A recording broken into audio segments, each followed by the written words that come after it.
Yomg'irli ob-havoda bugun sizlar bilan romantik filmni tomosha qilamiz. To'g'ri, hozir yomg'ir yo'qdir, lekin yoqqanda обязательно bu videoni qaytadan ko'rib ketishga va'da bering.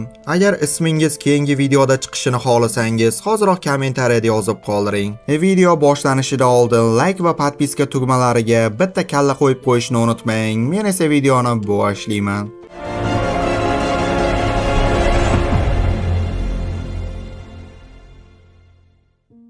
Marvarid ismli qizning ota-onasi yo'l chetidan o'tayotgan bo'riga chalg'ib, avariyaga uchraydi va halok bo'ladi. Qizaloq esa 8 yoshida yolg'iz qolib, Sunny Creek degan yetimxonaga joylashtiriladi va u yerda Adelina degan qiz bilan tanishadi. Lekin uning opashkasi uchiga chiqqan yalmog'iz kampir edi va birinchi kuniyoq qizning onasidan qolgan taqinchoqlarni yulib olib, Elior degan bolaga berib yuboradi. Yetimxonada Marvaridga eng ko'p ta'sir qilgan narsa odamlar hissiyot bilmaydigan dunyo haqidagi ertak bo'ldi. Unda ko'z yoshlar yaratuvchisi odamlarning ko'ziga billur yoshlarni solib, ularga sevgi, qayg'u, quvonch hislarini his qilishga yordam berar ekan. Marvaridning xayolida esa o'zi ham shu ertak ichiga tushib qolganda edi. Oradan 9 yil o'tdi. Marvarid ulg'ayib do'ndiqchaga aylangan, faqat qo'lidagi kalamushni hisobga olmaganda 17 yoshida Anna va Norman Milligan degan er-xotin qizni sinov muddatiga o'zlariga asrab olishadi. Marvarid yomon xotiralarga to'la yetimxonani tark etib yengil tortdi, lekin yalmog'iz direktor unga qo'shib Eliorni ham berib yuboradi. "Navoiy xonadan topib oldim. Qo'l-oyog'i chaqqon, xizmatlaring qilib yuradi" deb. Ma'lum bo'lishicha, Elior bilan Marvarid hech qachon bir-biri bilan chiqishmagan. Yangi uyda Anna Marvaridga xonasini ko'rsatdi, Norman esa Eliorga pianinani. Kechqurun qiz yigit bilan gaplashmoqchi bo'ladi, lekin u qizga xonamga boshqa kirganingni ko'rmay deb derski gapiradi. Kechki ovqatda esa Marvarid yangi ota-onasiga Elior bilan aka-singildekmiz deydi. Bola esa jahl bilan qizning oyog'ini ezib qo'yadi. Maktabda Elior hamma qizlarning suvini oqizadi. Qiz esa Billy degan qiz va uning dugonasi bilan tanishadi. Darrov kelib qizlarning e'tiboriga tushgani uchun Elior maktab bezorlari bilan mushtlashmoqda. Bir necha kundan so'ng kiyim do'konida Marvaridning eski, qo'rqinchli xotirasi esiga tushdi. Ma'lum bo'lishicha, yetimxonada direktor uni podvalga tushirib, karavatga bog'lab qo'yar ekan. Qorong'ida esa kimdir uning qo'lini ushlab dalda berar ekan. Shu sababdan qizda vahima kasali bor ekan. Shu joyda pauza qilib videoga like bosib qo'ying. O'zim uchun so'rayotganim yo'q, yangi videolar ko'proq chiqishi uchun so'rayapman. Like'lar soni ko'p bo'lsa, yangi videolar soni ham ko'payadi va video qanchalik qiziqarli bo'lishi ham bosgan likeingizga bog'liq. Like'lar uchun oldindan rahmat. Maktabda gullar bazmi bo'ladi, ya'ni kim kimni yoqtirsa uning shkafiga gul tashlaydi ekan. Billyga oq gul tashlab ketishgan, Marvaridga esa qora gul, chunki u azobli sevgi ramzini bildirar ekan. Eliordan so'raganda u buni men qilmadim deydi va o'gay aka-singil o'pishib ketishiga salgina qoldi, men ajratib qoldim. Kechqurun Marvarid o'gay akasining kapalakni qo'yib yuborganini ko'radi. Bundan ko'rinib turibdiki, Elior kurracha, yomon bola emas, faqat qizni o'zidan itarib tarang qilyapti. Kechqurun qizga maktabda ko'zini suzib yurgan qora botir Lionel Marvaridga video yuboradi, go'yoki Elior uni besababdan uribdi. O'sha payt Elior yomg'irdan butunlay ho'l bo'lib keladi va ko'rinib turibdiki, uni ham mazasi qochgan. Uning isitmasi ko'tarilmoqda. Marvarid mehribonim esa uni yotqizib dori ichiradi. Elior Peter Pen esa vaziyatdan foydalanib qizni o'pishni boshlaydi va ketmasligini so'raydi. Shu payt Marvarid eslaydi, bir safar direktor jahli chiqib qizni urmoqchi bo'lganda Elior qahramonlik ko'rsatib qo'lini kesib e'tiborni o'ziga qaratgan. Anna va Norman qaytib kelganda Marvarid zo'rg'a yigitning yotog'idan turadi, chunki cho'lpillatish qizga ham yoqib qo'yandi. Shundan keyin qiz o'gay akasiga qanchalik yaqinlashishga harakat qilmasin, bola yana sovuqqon bo'lib qizning yaqiniga yo'latmaydi. Bir kuni Billy uni Mickeynikiga olib boradi. Ma'lum bo'ladiki, Mickey aslida boy oilaning qizi, buni sinfdoshlaridan yashirib kelgan. Shunda Marvarid bilib qoladi, Mickeyning o'zi Billyga oshiq va gul bazmida shkafiga atirgullarni aynan shu lesbiyanga qo'ygan ekan. Eliorning tug'ilgan kunida Milliganlar oilasi mehmonlar chaqirishadi, hattoki Adelina ham yetimxonadan vaqtinchalik ruxsat olib keladi.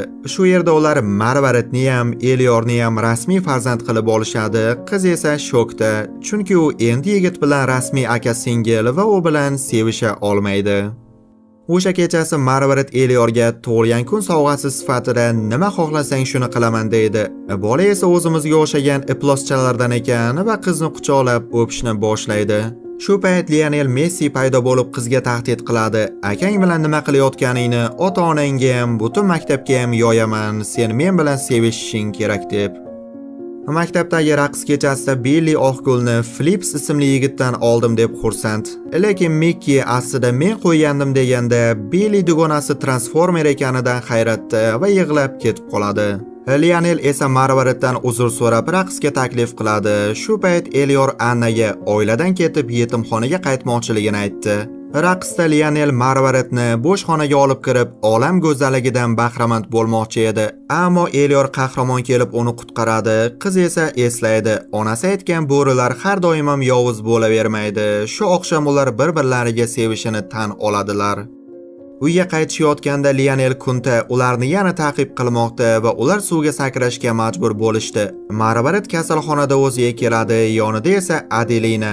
Endi u tushunib yetadi. O'sha paytlarda podvalda uning qo'lini ushlab o'tirgan odam Elior ekan. Milliganlar va shifokorlar xonaga kirib kelishadi. Ular aytishadi, Elior seni suvdan zarbadan qutqarib qoldi, lekin o'zi boshidan jarohat olib komaga tushdi. Yalmog'iz direktor hamma aybni Margaretga yuklaydi va ayol qizga qizning onasidan qolgan taqinchoqlarni beradi. Elior uni yillar davomida yashirincha saqlagan ekan. Oradan biroz vaqt o'tib Margaret direktor Margaretga qarshi sudda guvohlik berishga rozi, lekin direktorning advokati qizga tahdid qilmoqda. Issiq sovuq qilaman, ersiz o'tib ketasan deb. Lekin Margaret yig'lab hammaga haqiqatni aytdi. Margaret Eliorni ertakdagi yovuz bo'ri deb ishontirib, uni boshqa bolalarning qiynoqlariga guvoh bo'lishga majburlagan. Hamma odamlar qamanglar bu kampirni deb qarsak chalib yuboradi va Margaret Eliorning yoniga yugurib borib, biz g'alaba qildik deydi. Bu so'zlarni eshitishni 35 yildan beri kutayotgan Elior Peterpen esa komadan uyg'onadi, xuddi ataylab o'zini komaga solib yotganday. Shu tariqa Elior oiladan ketgani uchun endi ular rasmiy aka-singil emas va uzoq va baxtli hayot kechirishadi. Bunday bo'lishini bilganimda o'zim borib asrab olardim bu qizni. Filmning ikkinchi qismi chiqishini xohlaysizmi? Unda hoziroq videoga like bosib qo'ying. 5000 ta like bo'lishi bilanoq ikkinchi qismini chiqaraman. Keyingi videolarni o'tkazib yubormaslik uchun esa kanalga obuna bo'lib qo'yishni unutmang. Paka-paka. Assalomu alaykum qadrdon obunachilar. Sizlarga futbol va gameslarga strategiya kerakmi? Shu Telegram kanalga o'ting va Instagram sahifamizni bio qismida ham Telegram silka turibdi, mana bu yerda. Shu Telegram silka orqali o'tishingiz mumkin kanalimizga. Guvohlardan kutaman. Sizlar bilan Jo'rbet qizcha. Bo'yi o'smay qolgan erkak Titanga surtib bo'yini o'stiraman deb o'ylagandi, lekin nimadir xato ketdi va u dahshatli maxluqqa aylandi. Agar ismingiz keyingi videoda chiqishini xohlasangiz, hoziroq kommentariyada yozib qoldiring. Video boshlanishidan oldin like bosib, obuna tugmasini ham bir urib, telefonning ekranini sindirib qo'yishni ham unutmang. Men esa videoni boshlayman.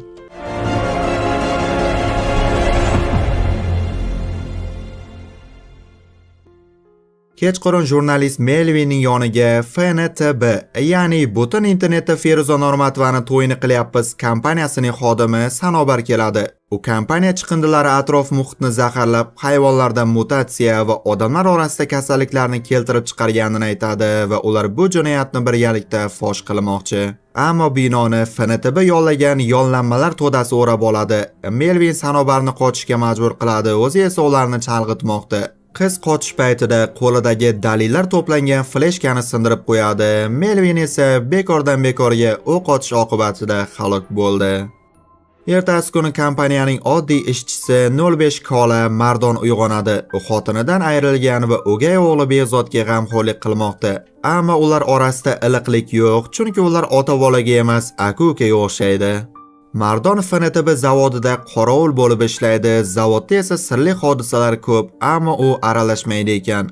Shifokorga borganda uning miyasida saraton kasalligi borligini va atiga 1 yil umri qolganini aytishadi.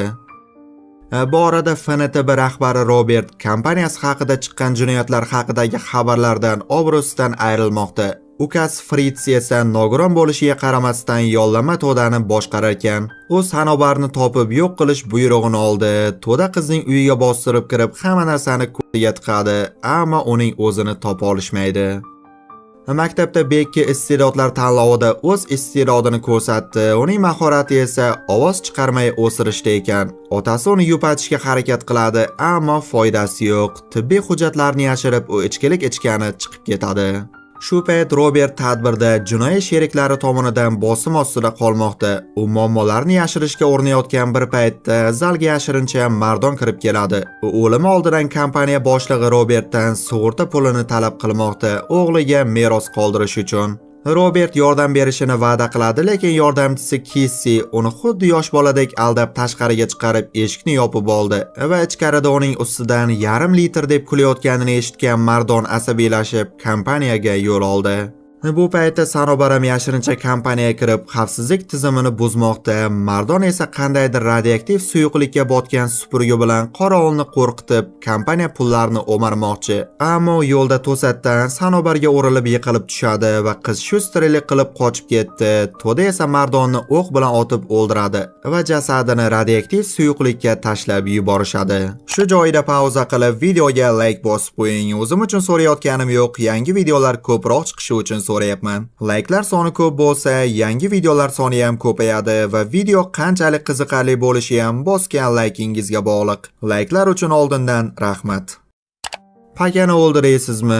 Yo'q, u qandaydir yashil maxluqqa aylandi. Uyiga borganda esa Bekki uni ko'rib qo'rqqanidan suyuqqina qilib chichib qo'ydi va vahimaga tushib unga narsa uloqtiradi. Mardon esa pastga qulab tushdi. Uni ko'rgan odamlar unga qarata o'q uzadi, ammo o'qlar bu maxluqqa ta'sir qilmas ekan. Ertasi kuni Tohir Shikshiki Baba ismli odamning lagerida uyg'onadi. Tohir undan qo'rqmaydi, aksincha u bilan ulfat bo'lib, elik-elik urmoqchi. Bu paytda Bekki televizorda yangiliklarni ko'rib, maxluq aslida uning otasi ekanini tushunadi. Shaharda kalbasaxo'rlar degan jinoyatchi guruh restoranni bosib olishdi va pullarni o'marmoqchi. Mardon esa qo'lida o'sha supurgi bilan ichkariga kirib, bezorlarni hammasini urib o'ldirib, garovdagilarni qutqaradi va odamlar uni qasoskor, xalq bilan Natashaning bolasi deb atamoqda. Mardon endi hammaga yoqa boshlaydi va endi u shahar qahramoni, pakana qasoskor. Odamlar u bilan selfie olishadi, lekin muammo shundaki, u hojatga chiqqanda siydiga kislatali ekan. Robert Sanobar qochganidan va pakana qasoskor mashhur bo'lib ketganidan g'azabda. U Mardon bilan o'sha mutatsiyalangan jonzot bir odamligini aniqlaydi. Olimlar bu holat toksik chiqindi va noyob genetik belgi aralashmasidan bo'lganini aytishadi. Robert mutatsiyani qayta yaratmoqchi, ammo buning uchun Mardonni qo'lga olish kerak. Sanobar Mardonning uyiga borib, o'g'liga otasiga aslida nima bo'lganini aytib bermoqda va qotillar ularning izidan ergashib, shu uyga ham hujum qilishadi.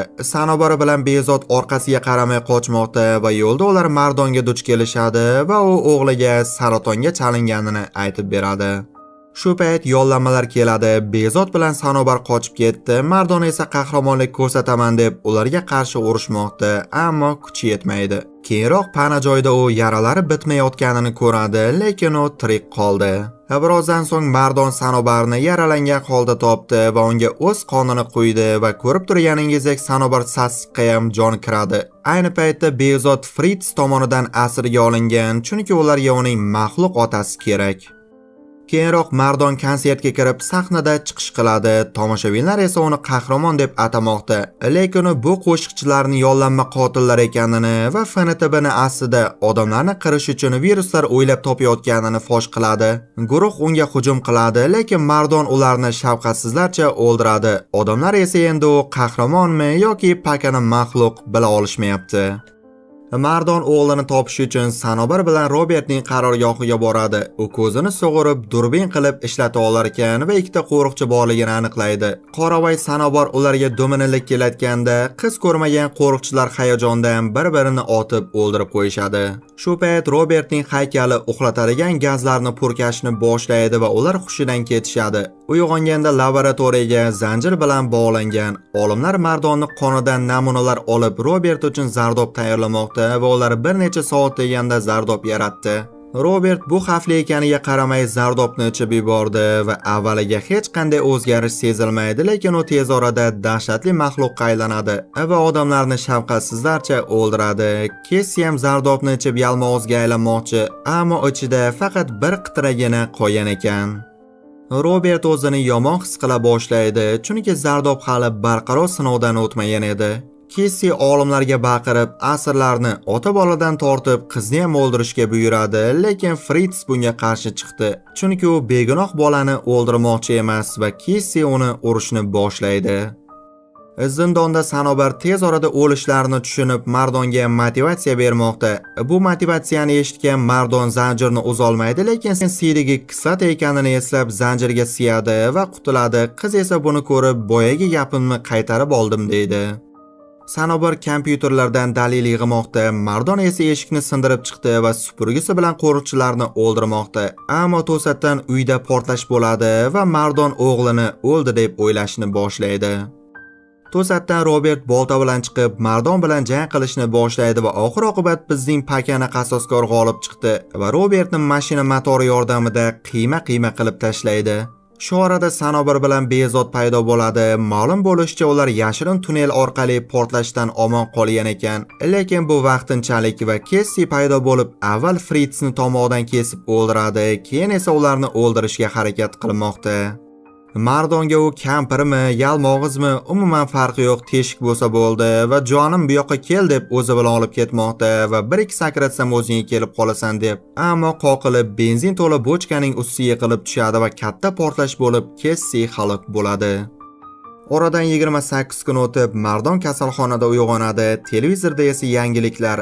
Ma'lum bo'lishicha, Sanobar FNTB kompaniyasini fosh qilib, barcha dalillarni oshkor qilgan. Hatto mer va ayrim politsiyachilar ham bu ishga aralashgan.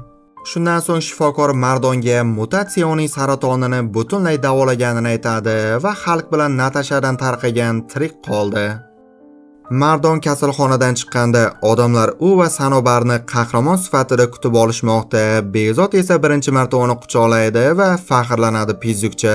Shu orada ma'lum bo'ldiki, Fritz ham bo'yni kesilishiga qaramasdan tirik qolgan ekan, lekin u kuzatuv ostida va Sanobar uzoqdan Mardon bilan xayrlashib, hamma uy-uyiga, tepa to'yiga tarqalishadi.